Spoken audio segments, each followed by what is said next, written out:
Hola a todos, seguimos en The Creative Fest, seguimos buscando respuestas sobre la diferencia, sobre aquello que nos hace únicos, sobre nuestro potencial. A veces la diferencia es obvia, en otras es más sutil, en ocasiones la explotamos al máximo y en otras se intenta esconder. Pero en todos los casos nos hace únicos, a nosotros y a nuestro trabajo. Ahora es el momento de cruzar el Atlántico y nos vamos allí para seguir sumando visiones, opiniones y experiencias. Es un honor contar con Dave Evans, profesor de Stanford, escritor, conferenciante, respetado, admirado e influyente y coautor de este libro Designing Your Life. Con él hablaremos de muchísimas cosas, de la diferencia, del talento y de cómo detectar y capitalizar este talento. So, Dave, it is a real honor and a real pleasure to have you here. I'm so glad we finally got to do this. This is, I know. for the listeners may not know, this is our third try. I know. It's been a couple of months now, but we're here. The pandemic has not been easy. First of all, I have to tell you, congratulations for the book. Thank you. I've been reading and talking about it in my social network, in my TV programs, everywhere, because I think it's very inspiring and can help lots of people. So congratulations on that. We'll be developing and digging into it and lots of things you say in it. But I would like to start knowing which is your talent. What would you say makes you different? You know, I remember early in my career, I started having some success pretty early on in the business world. This was before I became an educator. And I suffered what we call in the US anyway, the imposter syndrome. Like I know that I don't know what I'm doing. They apparently don't know that I don't know what I'm doing. I'm an imposter. I'm acting like a competent adult. I'm just a large-sized child who's making it up as he goes along, and I'm going to get caught any minute. And I really felt that way. And I was talking to one of my mentors, an older executive, about that. And I was confessing, I'm about to get caught anywhere. I said, you know, I'm not really good at anything. About the only skill I really have is I have some common sense, and I know how to put enough words together in a sentence that people understand. Mm-hmm. And their executive response to me, he says, you do know that that's really uncommon and it's really useful. You know, and oh, by the way, I seem to know what's going on. Now, what it was, so my talent is to my key talent is to quickly observe what's happening in the room, make sense out of it, and then say something intelligent about what do we do now. So I'm a facilitator. My key talent is I'm a facilitator. And I've been doing that in a variety of roles. It took me probably my early 30s to know what it was that I was good at. Now, first of all, they don't teach that in school. You can't get a degree in it. There's almost no job title that has it in it. It's a function, you know. I finished a weekend workshop one time for about 65 professionals. And because we had extra time Saturday night, the host asked me, well, hey, would you mind after dinner? And there was a wine tasting after dinner, so most people were half drunk, so I thought nobody would come. You know, after dinner, we'll have an optional Q&A session, and if people want to come, they can talk to you. I said, sure, I'm staying anyway. So we starting at 9 o'clock at night. Everybody came, like 100 people came. We went for like 2.5 hours. And they just asked questions, and we talked. I had a conversation with 100 people. And afterward, the host comes up to me and he goes, that's what you should do all the time. He says, when you're just talking to people, that's when you're in your genius mode. You're in genius mode when you're just at a whiteboard winging it. So I'm an improv actor and a facilitator. And I didn't know any of that until I was about 45. So it's never too late. No, and I'm 67 and I'm nowhere near done. I mean, come on, I'm on my 6th career and I'm still designing my life.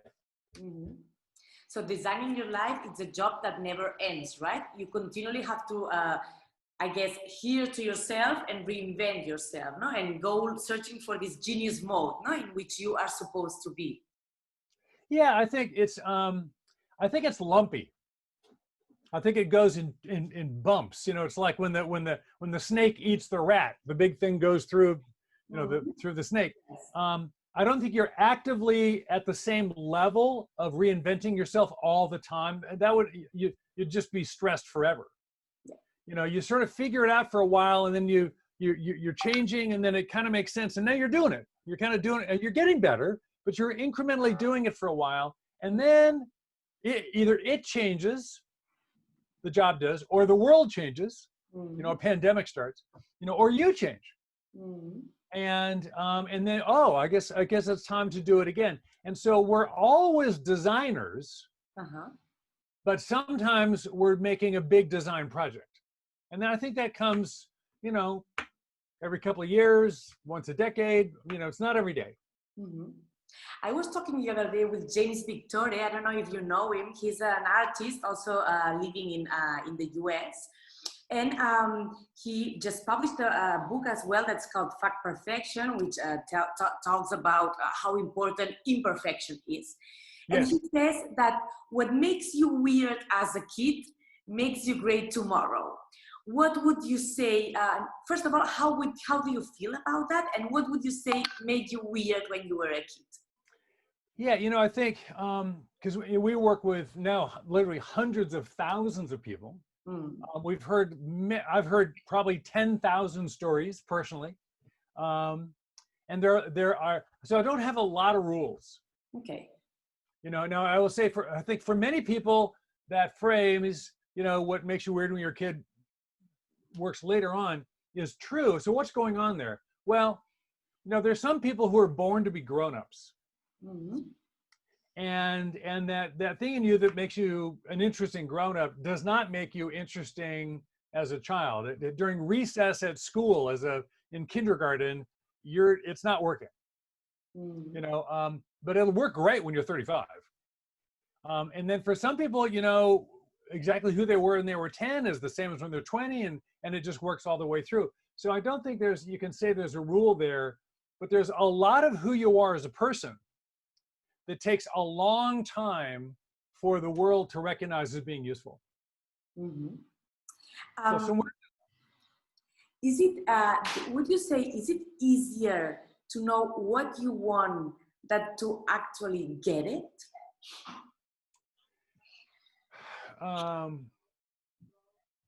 Depends what you want.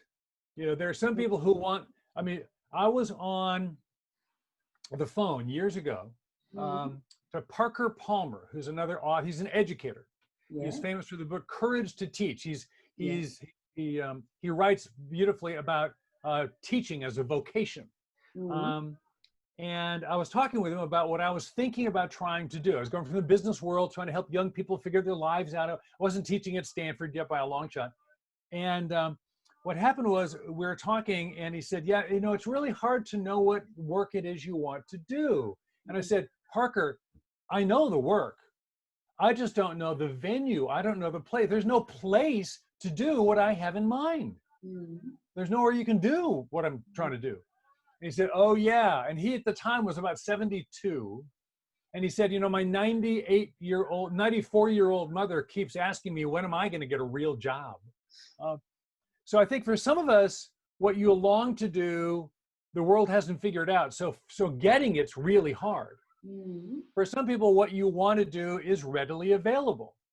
I was talking with a young student, who happens to be in computer science and happens to like big data and artificial intelligence and thinks the retail industry, like, Amazon or whatever, is really interesting. And I said, it's very convenient to be you right now. You're a very convenient person to be, because what you're really good at, what is really interesting to you, what the world really wants and will pay you for is right there. Now, the next young woman comes up and she talks to me. She says, I'm really interested in making documentary films about lizards.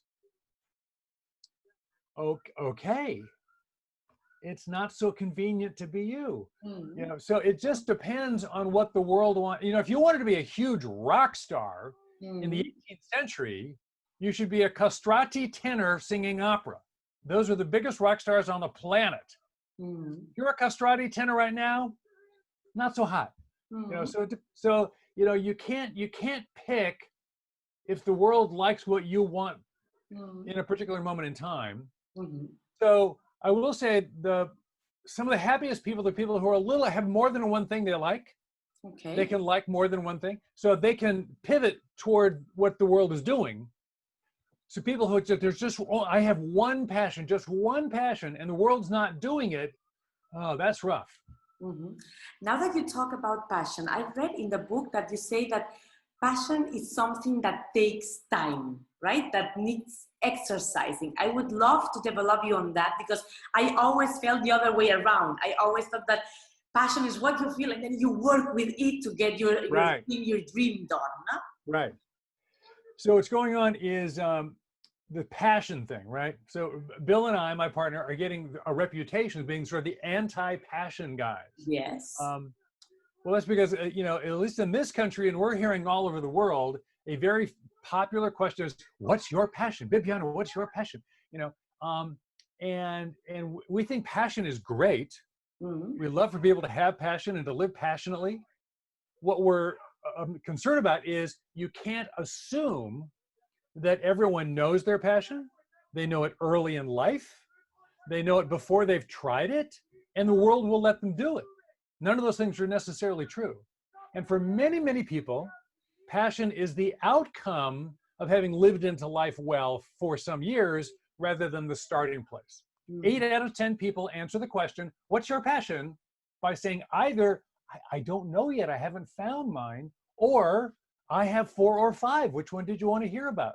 Now, all 8 out of 10 of those people are perfectly normal.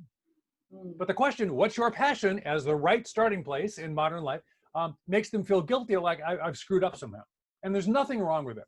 So we're happy for people to find their passion wherever it fits in their personality, but don't get stuck waiting for it.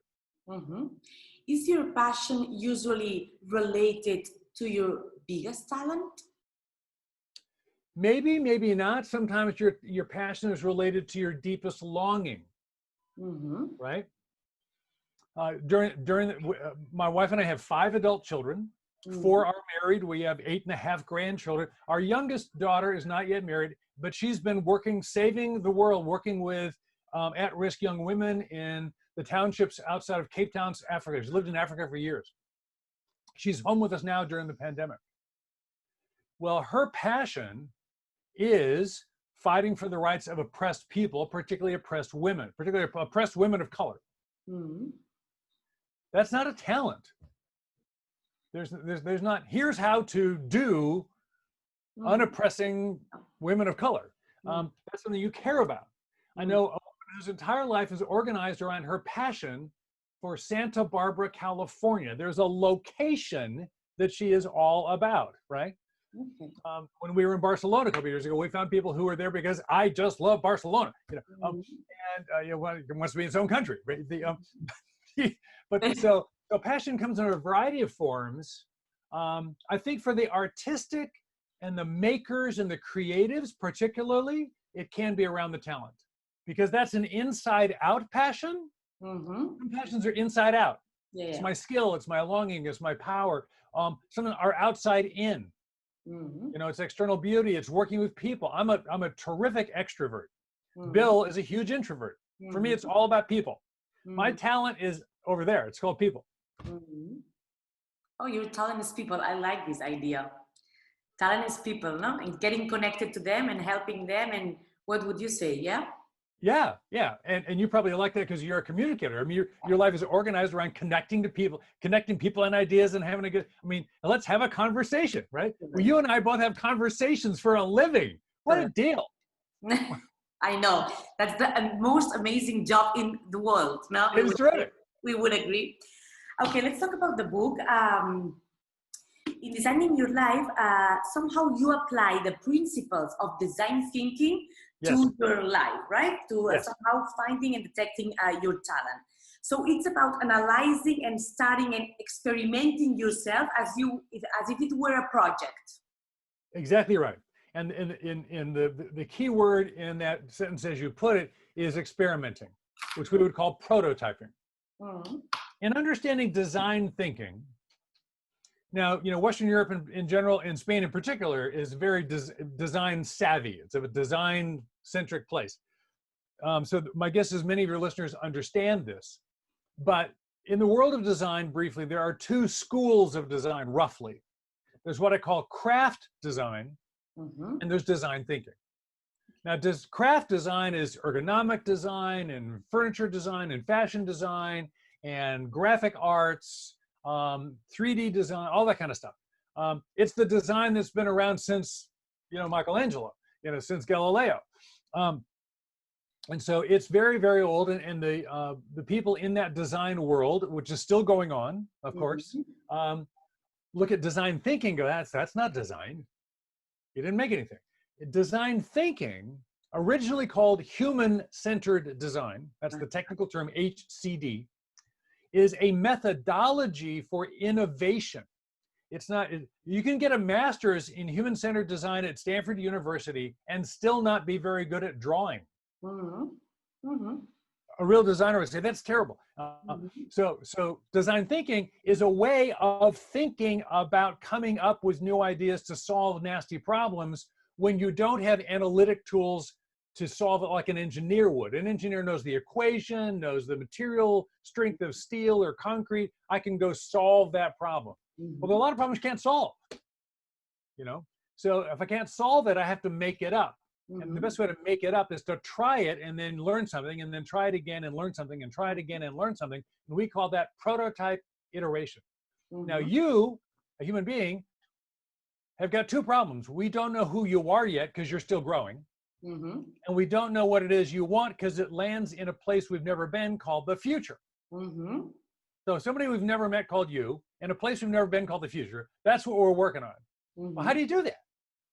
Well, you make it up. So you get an idea, you go talk to people and you try some things out and you learn and you keep going and you repeat until something works well enough, then they'll pay you and you call that a career.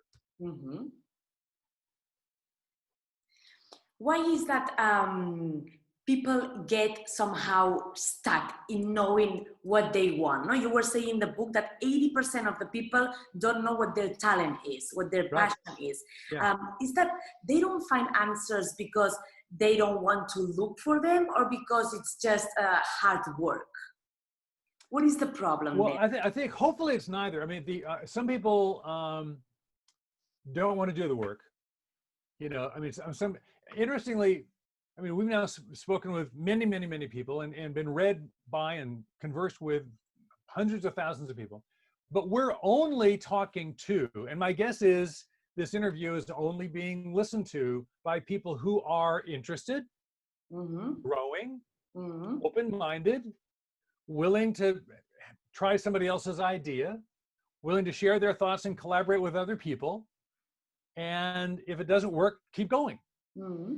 Okay, already now that's a minority of people in the world. Most people are paying no attention or just unhappy and it's the boss's fault, and they're blaming and, so none of that works. A lot of people aren't getting anywhere because they're not doing anything. They're just really, some people just aren't happy unless they're unhappy.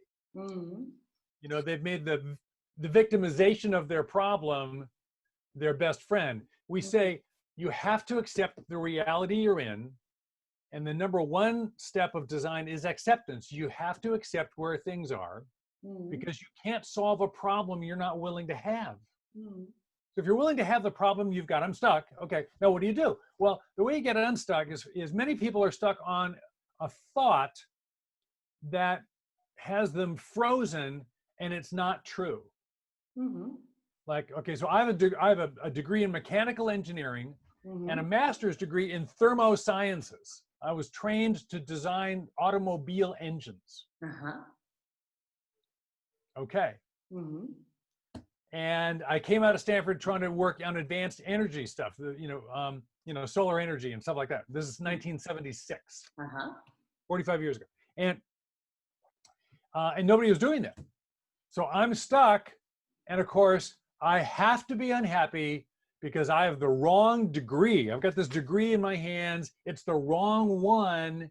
They lied to me. I'm screwed, is the technical term. So, and the dysfunctional belief is your degree determines your future. Your college degree. And it's not true. Mhm. 80% of college graduates are working outside the field they studied within 10 years of graduating from college, i.e., what do you study? Pretty much doesn't matter. Um, so, so Very there's nice. what we call dysfunctional beliefs. So a whole bunch of them. You have to know your passion by 20 or you're screwed. If you don't already have that right network of people who have the in for you, you'll never get there. I mean, there's all kinds of beliefs that make people stuck that aren't true. Mhm. So you got it. So the number one thing to do is get out of what idea is holding you down, and Mhm. let's see if we can't get a new idea. We'll call that a reframe. Mhm. So that's a big freeing thing. And then the next thing is, well, I don't know what I want, so I can't get it. I have to wait until I know what I want. Mhm. And that never works. And you just go, no, don't wait till you know what you want. What are you most curious about now? Start with what you're curious about. Okay. Now, I will say the hardest person to help is the person who is totally uncurious.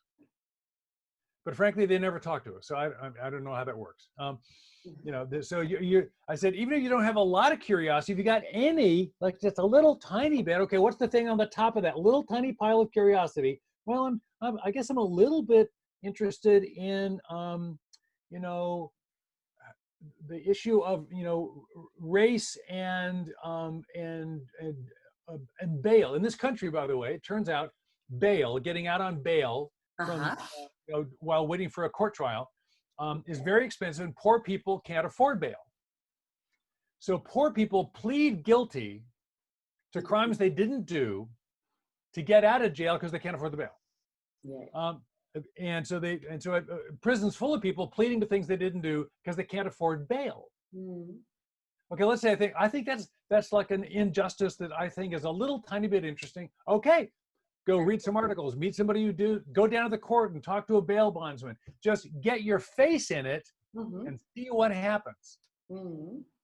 Well, are they going to hire me? I don't know. No, you're not. You're just being curious. This design process, by the way, it really does work. But here's the thing, you got to be a little bit patient. At the beginning, it Mhm. will feel like you're just screwing around, Mhm. because you are.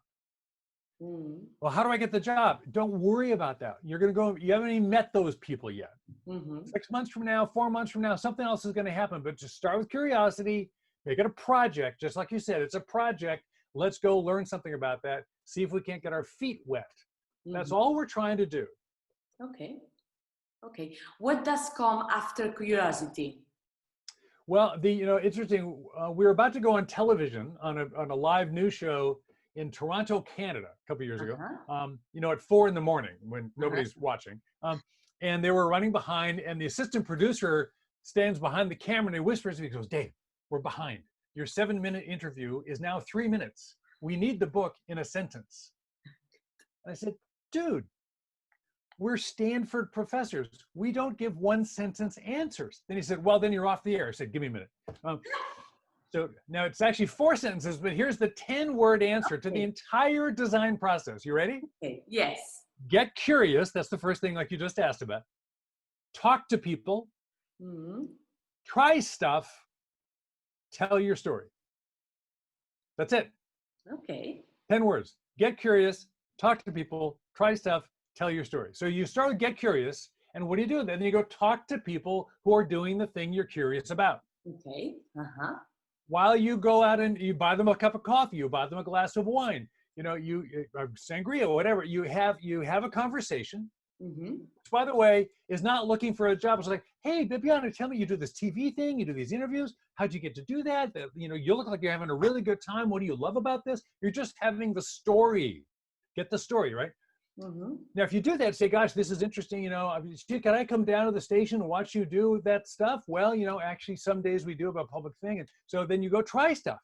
You ask the people you talk to let you visit, do a small project, not, just a little thing. And then while you're doing that, you're keeping a journal and you're reflecting, and what am I learning, and what is animating in me, and what do I think is interesting, and what new questions are arising. Uh-huh. And that's what you now start talking about. So, you're, waiting for the doctor, and the person next to you says, "Oh, well, what's your name and what's going on with you?" And you don't go, "Well, I've just been watching Game of Thrones over and over again. What do? You know, you say, gosh, you know, I had lunch with Viviana and we talked about how media is changing and I'm learning all these things. It's just so interesting what's going on with you. And he said, well, really, you interested in that stuff? And I don't even know this guy. And he goes, you know, you need to meet my friend Harry. Harry's the guy you need to meet. So if you're telling an interesting story, interesting things happen. Mm-hmm. So get curious, talk to people, try stuff, tell your story. Just keep doing that. Something's going to happen. Okay. Any tips on how to tell about your story? How to tell your story? Yes. I think there's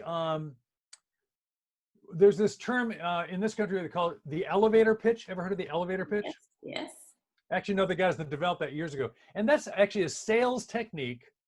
And the whole idea is, can you, in the amount of time it takes the elevator to get from the ground floor to the 5th floor where you're going for the big meeting, and suddenly the person you want to talk to is trapped in the same elevator with you, you've got 25 seconds, you've got 30 seconds to pitch this guy and sell him a new, you know, nuclear power reactor or something, you know. Seth Godin, I don't know if you know who Seth Godin, said, you know, I don't know anybody who ever bought anything in an elevator. Why are we doing this? The problem with an elevator pitch is you're selling. Yes. First of all, it's after a transaction. Yes. You know, give me your money and I'll give you a nuclear power reactor. Yes. You know? So the conversation we're talking about when I tell my story, I'm not trying to sell anything. I'm trying to meet you and have a conversation. So I'm not pitching. Okay. That doesn't work. And I'm not being inauthentic because I don't even know you. You know. Mm-hmm. So when you tell your story, the key thing is to say something that is authentically true. Okay. We all want to be perceived as credible. I'm a credible person. Yes. Turns out the easiest way to be credible is tell the truth. Mm-hmm. Oh, okay. So I actually say something. Like if I say I care about something, I actually have to care. Mm-hmm. You know, if you're going to have a conversation like, gee, I'm so interested in Bibiana, what you do, you can't fake it. Mm. If you're not interested in Bibiana, don't bother her. Or wait until you can come up with an authentic interest. Mm-hmm. So when you're asking them for their story, you want to know it. When you're telling your story, you tell it respectfully. Mm-hmm. You know, you're not jamming it down somebody's throat, and you're not asking them to do anything for you. You're just saying, and mostly I think you lean into what am I learning, mm-hmm. and what am I curious about? Guys, I've been learning this. I find this so interesting. What's that like for you? Mm-hmm. You know, so now I'm having kind of a human experience, right? Mm-hmm. And you know, you have interviews all the time, mm-hmm. and some of them are actually conversations, mm-hmm. and some are people just playing their little recording. Mm-hmm. Yeah. And conversations are much more interesting. Totally. I guess it's about being honest, no? Because honesty connects you to people, no? And your true story makes you really get to the heart of people. No? It's the only way, or it's the most effective way, I would say. Yes. Yeah. We say two things. We say interested is interesting and interesting is interesting. What do I mean by that? So when I'm asking you for a conversation, like, hey, Bibiana, I've done the research, you know, you're doing some of the coolest stuff in all of Spain and even really in Western Europe, you know, I would love to talk. I've done my homework. I'd love to talk with you. Now, if I'm actually interested and you believe me, that's interesting to you. Yes. Because you and I both share an interest. You think you're interesting, and I think I'm interested in you. We're both interested in you. We share that. We should get together and talk about Bibiana because we both think she's so interesting. Yes. So if I'm interested, you think that's interesting. Totally. And then when I'm telling my story, I just learned this thing, you know, like tomorrow I'll meet somebody. I had this fascinating conversation last night with Bibiana, you know, and if I'm actually saying something genuinely interesting, which usually is authentic, mm-hmm. it's about growth, it's about insight, it's about change. You know, it's not about complaining or victimization. It's almost always about growth and learning. Mm-hmm. Growth and learning is almost always interesting. If I'm interesting, genuinely interesting, then other people go, gee, he's interesting. Mm-hmm. So if you're interested in other people and your own life is interesting, those two things make you more attractive. Totally. And then you also say something in the book which is very interesting, that is when you start doing all those things start to happen and you start getting good at getting lucky, no? Yes, absolutely, yeah. We say in business sometimes, you know, it's good to be good. Mm-hmm. It's better to be lucky. but it's best to be good at being lucky. Uh-huh. And the design method, the life design methodology we try to put together for people is literally a system of being good at getting lucky. Mm-hmm. You're placing yourself in the way consciously of serendipity. You're increasing the probability of things coming together in a way that will actually create opportunity for you. Mm-hmm. Great. You also talk about the importance of coherence, no? Right? A well-designed life is a life that makes sense and where those three values are aligned, which are who you are, what you believe, and what you do. So can we make an exercise, for example, with you? Can you tell us about who you are, what you believe, and what you do? Okay. And by the way, I really want to compliment you. You've really done your homework, and we've had lots of interviews. And some people I'm thinking, have you even bought the book? I mean, do you even know what we're talking about? Anyway, you did your homework. I'm very impressed. Yeah. So who am I? What do I believe? What am I doing? Okay. So I think who am I? Well, I'll start with who you believe, because first of all, we do life views, what you believe, and then we do work views, what you understand about work and that kind of stuff. And then who are you? And which has to do with role and personality. So if I start with what I believe, first and foremost, I'm a person. I happen to be a theist. I'm a religious person. Bill is an atheist. So Bill's our atheist and Dave's the believer. Uh-huh. I'm very involved in the religious world. So I think I'm a child of God. First and foremost, I think I'm a child of God. I think God is loving. I don't think God has answers for us. He isn't telling us what to do, but he's going to give us, freedom to go try to live in a way that blesses other people.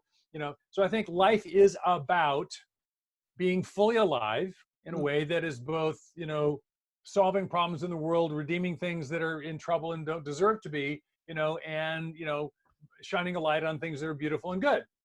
So that's what I believe. Mm-hmm. And I believe we can change, and I believe we have free will and we have agency. Okay, so I believe that stuff.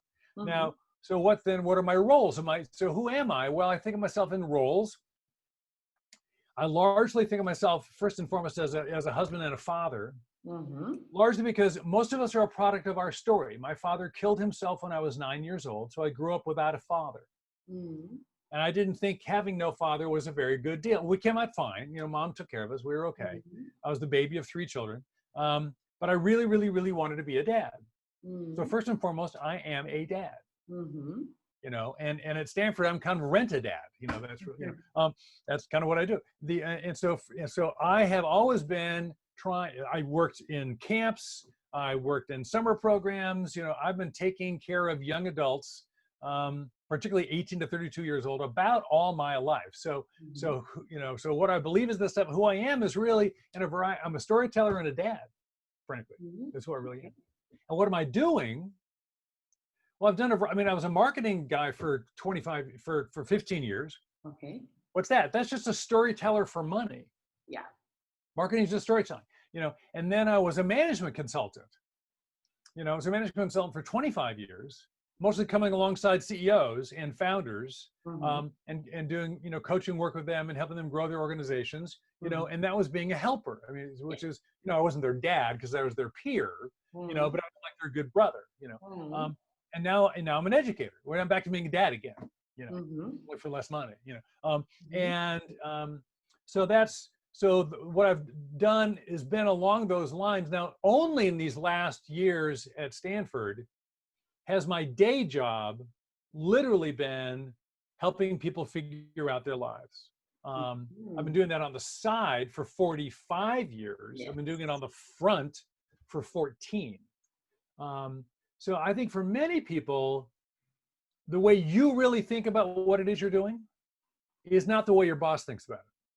And that's fine.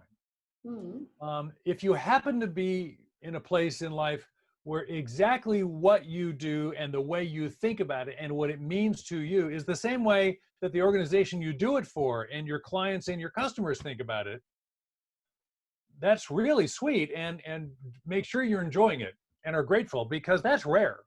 Mm-hmm. Most life is full of quite a bit of compromise in that connection we call the 3 dots of who am I, what I believe, and what I'm doing. You can't it's almost impossible for them to be perfectly aligned. Actually, mine are now. I am perfectly coherent. Yeah. but it took 50 years to do that. I mean, you know, and then I got lucky, you know, but I'm good at being lucky. So I think most of us, a certain amount of compromise is just built in, and that's okay. The key thing is are you personally okay with the compromises you have had to make? Okay.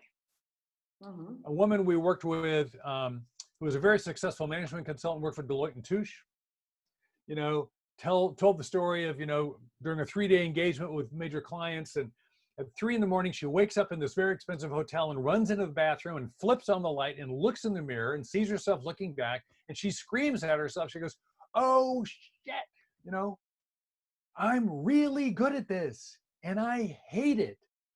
Why did you get us into this? Why are we doing this?" She's shouting at herself, you know, "Why are we doing this?" So, I mean, we all kind of have that experience someday. She was very incoherent at that point. She had no idea why she was doing what she was doing. She just was making a lot of money at it and was really good at it. A lot of successful people have no idea what they're doing, by the way. They just fell into it and they were good at it and they paid me and like, okay, I guess I'll keep doing it. And so that's what I tell people is, when you wake up at 3 a.m. and run in the bathroom and flip on the light and the person in the mirror staring at you is asking you questions you don't have answers for, that's when you want to have worked on your coherency. That's not a good moment. You don't want to be that person. Good It's point. scary. You also say that a well-designed life is a life that is about problem finding and problem solving, which I found very interesting. No? And then you're saying that is about spotting the right problems, because sometimes Yes. we're working with the wrong problems. Yes. Yeah, Bill particularly loves that idea. We problem find before we problem solve. So in the design process, after acceptance, the first step is empathy. You go and deeply listen in to what's going on, you know. The second step is definition. You define, after you have done the research, after you've talked to lots of people and looked at lots of alternatives, not that, here's what I want to do, how's it compare to him? No, I'm just listening. I'm purely open-minded. Then and only then do you go, okay, now, what are we trying to do here? How are we actually defining the problem that deserves to be solved?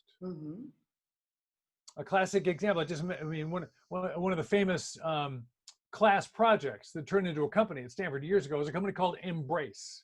They make a little tiny specialized sleeping bag for premature infants for the developing world. So a team of people went over to Africa. There was a hospital out on the edge of a rural area where babies were dying at an alarming rate. And the doctors were saying, our problem is our incubator unit in the hospital doesn't work right. Can you come and fix our incubators?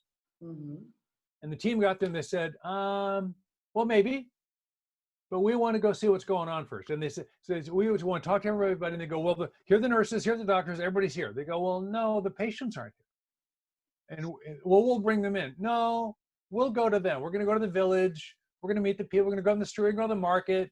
They go, well, there are no incubators in the village. They're all here. And we go, I know. Yeah. And they have all these conversations. And what they finally find out is there are more children dying in the villages than there are in the hospitals with the broken incubators. And the reason is because everybody knows the incubators don't work. So if you go to the hospital, that's where you go to die. So don't go to the hospital because all the people in the hospital die. So stay in the village. And it turns out most of the kids aren't really sick. They're just a little premature because their mothers are malnourished. So they deliver too soon and the babies are small and they freeze to death. They get cold and they get sick and they die. And they said, if we can just get them through the first couple of weeks without being too cold, we'll be fine. So they developed this premature baby incubator, which is basically a little sleeping bag, very inexpensive, has nothing to do with the hospital at all. And they saved hundreds of thousands of lives. So that's an example of, you thought you knew most people's question is actually an answer pretending to be a question. So the doctors at the hospital said, could you please fix our incubators? That's not a problem. That's a solution. The problem is a lot of babies die around here. Could you help us figure that out? We're not sure what's going on. That's a problem. Now, which problem is it in the hospital? Is it in the village? Is it nutrition? Is it the mothers? I don't know. How do we define what we're going to try to do? Same thing's true of your life. You know, I really need to be a vice president. Can you tell me how to become a vice president? What do you want? You want more money? You want people to like you better? You want to be boss people around? What do you want? What are you really after here? You know, so people usually start with the wrong question. That's how you get a problem find a little bit differently, a little more flexibly. How do you find the right problem? It's about making yourself questions, digging deep into it. I think this is reality is your friend. The right problem is the one that actually represents reality, is actionably doable, it's not impossible, and you're either available or interested in working on. You know, if I want to get a fire, I need three things. I need fuel, like wood, I need oxygen, like air, and I need ignition temperature, like a match. Without those three things, I got no fire. Now, if I want to, to solve a problem, I need to have an accurate understanding of the situation. I need an actionable, doable problem to work on, and I need enough interest and resources to actually get something started. If I have those three things, now I've got a good problem. Okay, got it. You introduced us to the concept of wayfinding, which is the act of finding your way. How would you describe it? How does it work? I know there's the flow, the energy, the joy, and the purpose. Could you walk us through those? Okay, the key thing is sometimes the best way to understand something is know what it's not. So I think the easiest way to understand wayfinding is to contrast it with navigation. And people use those terms back and forth like they mean the same thing. And in average conversation, they often do. But in our world, they're very technical terms. They mean completely different things. So navigation is what your GPS does in your phone. And navigation is a sensible way of getting from one place to another, routing yourself, when I know right where I am, I know right where I'm going, and in between, I have all the information. So I can plot the most efficient route, which typically would be a straight line. Okay, that's navigation. And we're also used to technical solutions to things. We think we're trying to navigate everything. Well, what's the most efficient way to get from here to there? Well, here's the problem. Again, I don't know where I'm going yet, particularly if it's in the future. And I don't have all this data, so you can't navigate. There is no straight line. So wayfinding is an incremental step-by-step process where I'm sort of approximately, I think I'm interested in media, but I'm not sure, so I'm going to go get some information. I'm going to try some stuff, and then I will learn something.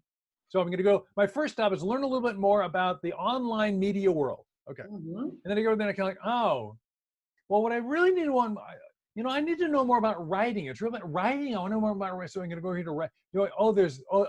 That's journalism. That's not the same as that's over here. So I go up, and then I go down, then I go back, then I go around in a circle for a couple of days, and then I go over here, and then I land, and then now I land. blogging. I want to do blogging. Vlog. I want to do vlogging. I'm a video logger. That's who I am. Okay. Now, and that was a 9-step process.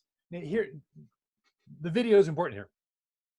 In navigation, the shortest shortest distance between 2 points is usually a straight line. I'm from going here to here. I'm going to go there. Yeah. That's navigation. In wayfinding, the human experience of wayfinding my life in particular, I start here, I go up, down, back, around, then finally I come out through the clouds with a parachute and I land. That crazy squiggle is the shortest distance between these 2 points. That's doing it brilliantly, because at each step, you literally were doing the best you could. You could not possibly have known any more. You had to incrementally evolve it. That's finding my way a step at a time. and helping people overcome that well, that's so stupid. I blew it 7 times, then I finally got it right. No, no, no. That whole thing was brilliant. Totally. Helping people overcome that misperception is huge. And by the way, if I'm learning along the way, and it's interesting, that project of wayfinding, that whole thing is in and of itself designing my life and having a good time. Doing my life design is a designed life. Life designers both do designs and then live in the thing they designed. But designing isn't unlife, and then living in the design is real life, and all that was like wasting my time. It's all real life. Totally. What about those things that I was saying, the importance of flow, of total engagement, the importance of energy? We are all made up of energy, of joy, and of purpose. Those need to be aligned. Those need to be present in your wayfinding. Yes. So when we do what we call the good time journal, right? Yes. So one of the research projects you can do is just observe yourself. And don't try to change your life. Just each day track what you were doing. And when you were doing the different things, did you enjoy it? Jot some notes down. And then we have little graphs for energy and engagement. And engagement, like, well, how involved was I? I was all in, or like I was just barely there, and how much energy did I have when I left it? Was it energizing or energy draining? So engagement and energy levels are good indicators of fittedness, right? And of course, flow, the psychology of optimal experience, if I'm in the zone, I'm in flow, that's really when engagement is peaking. And so we think when you catch yourself in the act of entering into flow, that's a really positive sign. And if at all possible, we would like to have lives and preferably careers where flow is a pretty regular experience. So we encourage people to be attentive to that. And purpose, how would you define purpose? Well, it's interesting. I've been talking about purpose a lot lately. I'm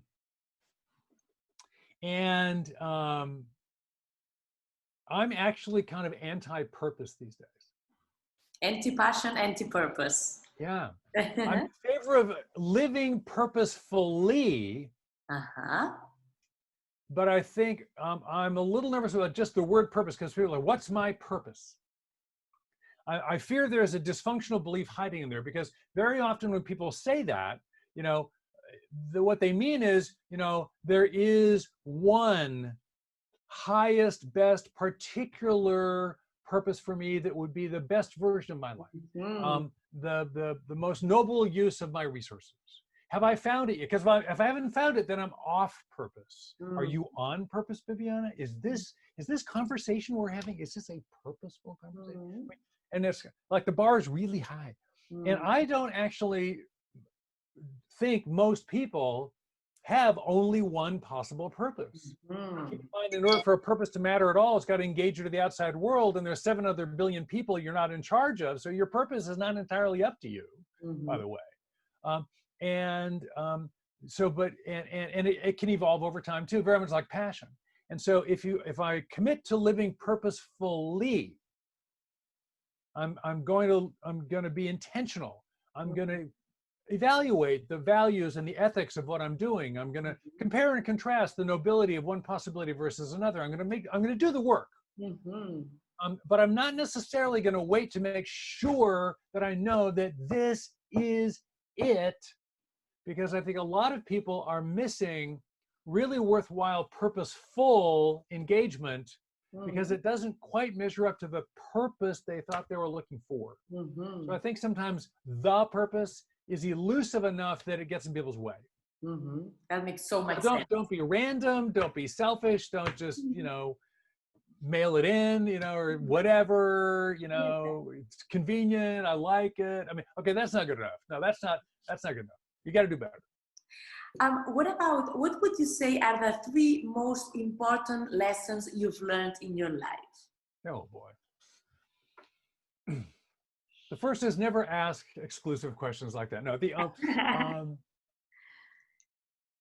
well, gosh,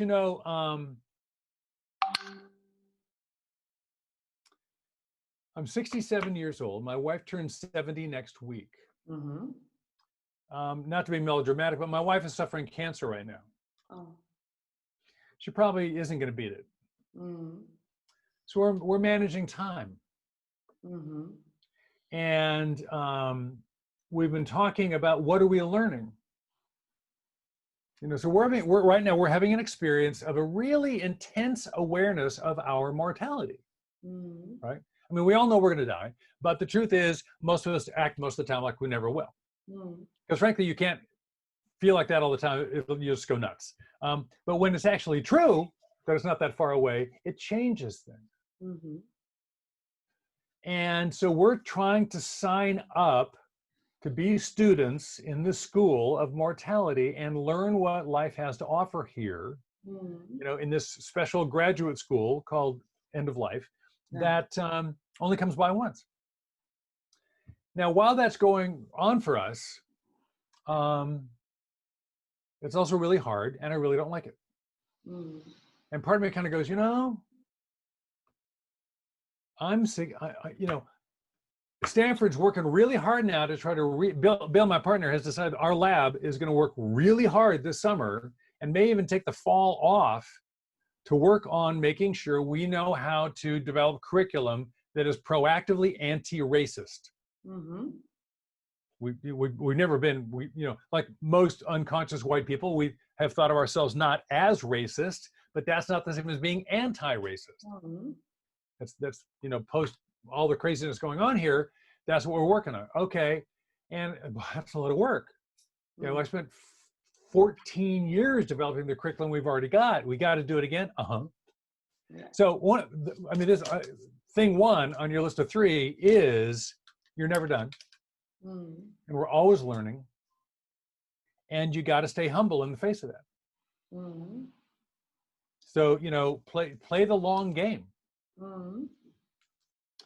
I've learned that. I've learned you never really understand somebody else's experience. So you always want to lean in. Tell me more. So how was that actually for you? I've tried really hard to never say the phrase anymore. Oh, I know exactly what you mean. No, I don't. Yeah. So you got to keep growing. You never really know. And it's good enough for now. There's a chunk in our new book. We just released a second book where we talk about, because a lot of people are like, this isn't good enough. It's not good enough. Well, if we made it a little bit better, would that be good enough for now? And then we'll make it a little better again, a little better again, a little better again. So we'll do this just in increments. So good enough for now is good enough. Great. So many notes. No, it's not good enough, but it's good enough for now. And we'll do more later. That's good. And just to end here, how would you define success? What is success for you? Oh.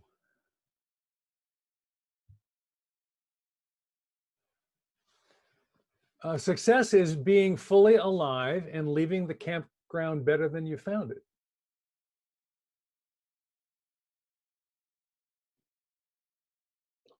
Sounds great. Okay. It was a great pleasure. Thanks a lot for your knowledge, for inspiring us. That's gonna become an interview as well in the paper, as well in the festival, and also so it's gonna have a long run, this interview. And I'm sure we'll be in contact. My sister lives in California, San Francisco, so I might be there sometime soon and come visit. Oh, that would be great. It's lovely talking with you. And if you do come out here, I live at the beach. Bill lives in San Francisco. Okay. So if you get to the city, he lives in San Francisco, is easily acquired. And I live at a great big house on the water on Monterey Bay and the beach down in Santa Cruz. Nice. So if you get to San Francisco, your beach B&B is waiting. Great. I certainly will, for sure. It's been really inspiring reading your book and talking to you. I promise. Great. Inspiration. Yeah, unfortunately, there's one in Spanish, so that'll be a lot easier for the readers. There's the edition in Spanish, right? Yeah. Okay. Great. Thanks a lot, Dave. Bye-bye. Have a good day. Bye-bye. Bye-bye. Thank you. Thank you.